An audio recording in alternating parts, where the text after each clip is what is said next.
Assalamualaikum warahmatullahi wabarakatuh. Selamat malam pemirsa, bertemu lagi bersama saya Herawati Munte. Pemirsa, beberapa menit ke depan kami akan menyampaikan informasi berita-berita terkini dari Kabupaten Kota Provinsi Sumatera Utara dan isu-isu yang lagi tren di tengah masyarakat. Masih dalam program 7 Inspirasi untuk Anak Negeri.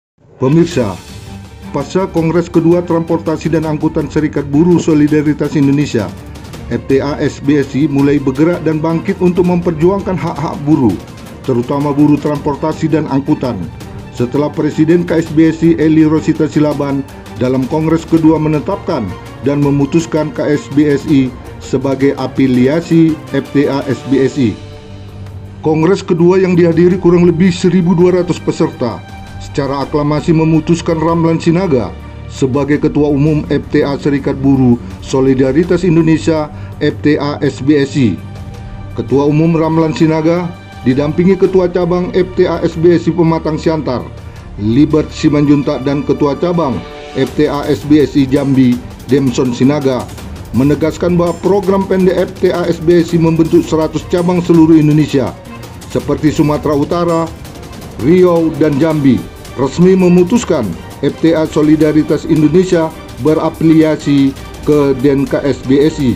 Selain itu, Ramlan juga menegaskan bahwa pada Kongres kedua kemarin, program pertama yang telah dilaksanakan selain Kongres juga sosialisasi BPJS Tenaga Kerja. Pasalnya, minimnya regulasi dan perhatian pengusaha terhadap perlindungan terhadap tenaga kerja. Untuk itu, FTA-SBSI akan berkolaborasi dan bersinergi dengan pemerintah daerah dalam penegakan peraturan Undang-Undang Cipta Kerja. Ramlan juga menegaskan, setelah hasil Kongres kedua yang dilaksanakan di Hotel Horizon Kota Pematang Siantar, Sumatera Utara 10 November 2023 lalu, selama 2 hari, selain membentuk cabang-cabang FTA-SBSI di seluruh Indonesia menjadi program utama, bahwa kedudukan FTA-SBSI sudah jelas, tidak ada lagi FTA-SBSI lainnya di Indonesia. Baik, terima kasih. Ya, kita berencana setelah melakukan kongres 2 hari yang lalu, kita punya program kerja bahwa FTA-SBSI se-Indonesia akan menambahi atau berkonsolidasi kepada daerah-daerah lain di seluruh Indonesia. Yang artinya bahwa FTA-SBSI punya target, kami punya target kalau Tuhan mengizinkan dalam tempo 2 tahun kami akan bisa berdiri 10 atau 100 divisi seluruh Indonesia dan menambahi keanggotaan minimal 10.000 dari yang udah ada. Kami kan selama ini berjuang secara beberapa provinsi. Nah, ketika kami sudah berafiliasi dengan KSBSI, saya kira kami sudah memprioritaskan program bagaimana supaya perlindungan para supir pengemudi baik udara dan darat dan laut bisa terakomodir soal perlindungan. Nah, karena memang kami setelah pelajari para buruh, para pekerja khususnya angkutan belum sesuai dengan yang kami harapkan kalau menyangkut dengan Undang-Undang Cipta Kerja ataupun Undang-Undang 13, sehingga tidak ada bisa terlindungi soal perlindungan buruh pengemudi itu. Nah, karena memang satu sisi belum diatur secara terperinci, secara spesifik soal apa yang menjadi perlindungan para kaum buruh transportasi dan para buruh informal. Nah, saya kira ke depan SBSI Federasi Transportasi Serikat Buruh seluruh Indonesia, kami konsen di persoalan perubahan. Mungkin kami juga nanti mengusulkan kepada pemerintah supaya kiranya dibuat regulasi, diciptakan regulasi untuk bisa mengcover soal perlindungan tenaga kerja para pengemudi atau para buruh yang bekerja di sektor informal. Ya, baik, kami sudah berencana untuk mengasih ataupun draft peraturan ataupun masukan kepada pemerintah di pusat, karena ini ketingkatannya kan pengurusan pusat. Nah, dalam hal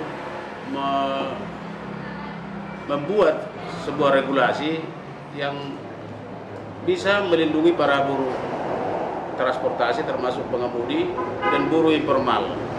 Karena kenapa?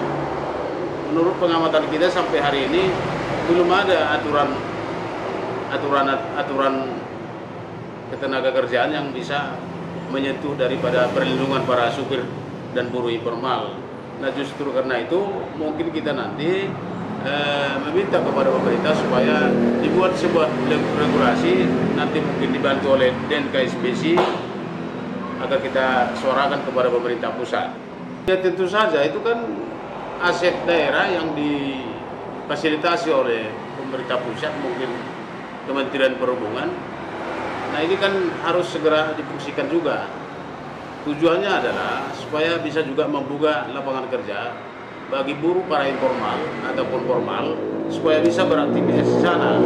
Yang kedua, supaya soal kesemprautan lalu lintas juga di Pematang Siantar, saya kira ini perhatian khusus bagi Federasi SBC, supaya segera terminal Tanjung Tingkir itu difungsikan sehingga ada kelancaran lalu lintas.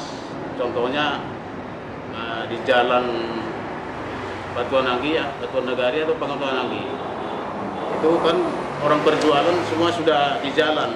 Nah itu saya kira itu yang perlu ditata supaya jangan kumuh nampaknya kota Pematang Siantar ini. Kita secara tegas meminta kepada pemerintah daerah supaya itu difungsikan. Ya saya kira kami sudah punya program. Setelah kongres ini kita juga sudah pernah berdiskusi dengan Ibu Wali Kota soal pemanfaatan Tanjung Tingkir. Nah saya kira kita wadah yang terdepan untuk mendukung soal program pemerintah. Nah soal teknisnya bagaimana, apakah dibentuk forum transportasi atau apa, nanti melihat. Kita lihat dulu apa yang kira-kira yang pas, ada aturan yang mengatur itu, ada regulasi yang mengatur itu. Saya kira kita sangat komitmen dengan soal penerapan Tanjung Tingkir supaya difungsikan. Iya, saya kira program kita setelah kongres ini, kita akan melakukan roadshow keliling Indonesia untuk segera membentuk kepengurusan DPC di kabupaten kota seluruh Indonesia. Nah, ketika sudah ada wadah yang katakanlah di beberapa daerah, ada tempat diskusi daripada rekan-rekan pengemudi, rekan-rekan buruh informal soal bagaimana tentang perlindungan mereka. Saya kira itu yang udah target utama dari Federasi Transportasi dan Angkutan. Ya, sesuai dengan pengalaman kami pada bulan yang lalu, kami roadshow dengan waktu 3 minggu sudah mencapai 43 DPC, yang mungkin ke depan ataupun saya bilang 100 hari bisa minimal membentuk DPC sebanyak 50 DPC. Rekan-rekan juang Federasi Transportasi dan Angkutan supaya jangan ada kebingungan untuk lembaga mana, organisasi mana yang kira-kira berpoten untuk melindungi saudara-saudara. Mari kita bergabung. Mari kita bergabung, berdiskusi ketika sudah ada perwakilan di tiap-tiap daerah. Nah, itu yang pertama. Yang kedua, saya perlu juga luruskan bahwa keberadaan FTA ini tidak ada FTA yang lain selain FTA Solidaritas Indonesia di seluruh Indonesia ini. Nah, kalau ada yang mengklaim atas nama FTA, saya kira itu bukan tanggung jawab kita, itu di luar tanggung jawab federasi. Sudah jelas bahwa yang pertama, kita resmi sudah berafiliasi kepada DNKSBC. Yang kedua, kita adalah pemegang mandat satu-satunya yang membidangi transportasi dan angkutan, itu yang disebut dengan FTA. Gak ada FTA yang lain, saya ulang, gak ada FTA yang lain selain FTA SBC Solidaritas. Saya kira itu sangat tegas supaya masyarakat juga jangan bingung mana ini. Saya kira kalau ada yang mengatasnamakan FTA yang lain, itu di luar daripada tanggung jawab kami, saya kira. Solidaritas Maju, solidaritas jaya, Boro menang. Dari Kota Pematang Siantar, Sumatera Utara, Tim Liputan Monalisa TV mengabarkan.